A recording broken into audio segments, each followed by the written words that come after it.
சௌந்தர்யா சௌந்தர்யா 1ஆம் தேதி ஆயிடுச்சு. டிவி இஎம்ஐ 2000 ரூபா கட்டணும்டி, பணம் அனுப்பி விடுறி. அப்படியா? சரி ஓகே, சரி அனுப்பிச்சுடுறேன் போங்க. அப்படியே வாஷிங் மிஷின் இஎம்ஐ 2500 கட்டணும், அதையும் அனுப்பி விட்டுறியா? அதுவுமா? சரி அனுப்பிச்சு விட்றேன் போங்க. சரி சரி சரி. ஏசி இஎம்ஐ வேறு இருக்குது 3500, அதையும் கட்டிடு, அப்படியே அனுப்பிச்சி விட்ரு. என்னது 3500?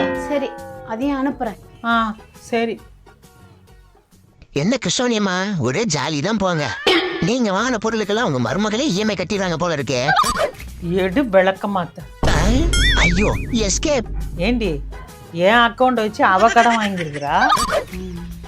அவ வாங்கின கடனெல்லாம் நான் ஞாபகப்படுத்தி சொல்லிட்டு இருக்கிறேன். 2 மாசமா ஒழுங்கான டியூ அவ கட்டல, அதனால நான் கேட்டு ஞாபகப்படுத்திட்டு இருக்கிறேன். பேங்க்காரங்க என்ன வந்து நெச்சரிக்கிறானுங்க. இவ வாங்கினதுக்கு நான் பொறுப்பாகனா? அதுதான் நான் கேட்டுட்டு இருக்கிறேன்.